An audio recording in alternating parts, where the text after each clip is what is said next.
जब लूत को जंग से छुड़ाया गया अब्राहम की बहादुरी। कभी आपने सोचा है कि जब सब कुछ तबाह हो रहा हो और दुश्मन चारों तरफ से घेर ले तो क्या कोई आपके लिए जान की बाजी लगा सकता है?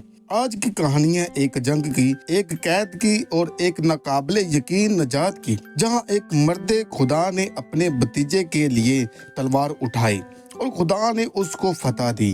ये है लूत की जंग से रहाई की हैरत अंगेज कहानी। लूत और अब्राहम अलग हो चुके थे।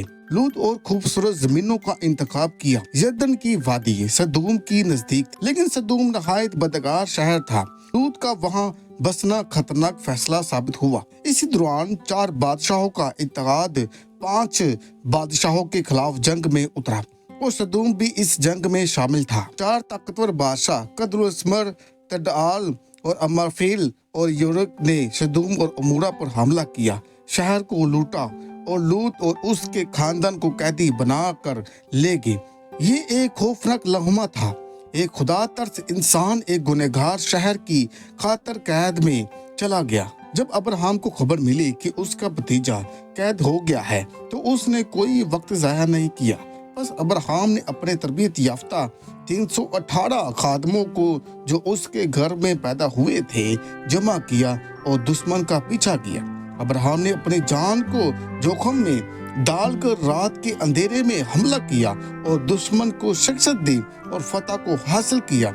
लूत को आजाद कराया, सब माल, औरतें और कैदी वापस ले आया। जैसे ही अब्राहम फतह के बाद वापस लौटा, ताकाहिन मल्कीसदक उसके इस्तकबाल के लिए आया और अब्राहम को बरकत दी। अब्राहम को खुदाए बरतर की तरफ से बरकत हो, जिसने तेरे दुश्मनों को तेरे हाथ में कर दिया है। अब्राहम ने उसको 10वां हिस्सा दिया और खुदा की बड़ाई की, यानी कि खुदा की बड़ी तमजीद की और उसकी शुक्रगुजारी की। अब कोई अपना मुश्किल में हो तो हकीकी ईमान रखने वाला अमल करता है। खुदा के लोग कभी तमसाई, खुदा के लोग कभी तमाशा नहीं देखते हैं और ना तमाशा बनते हैं।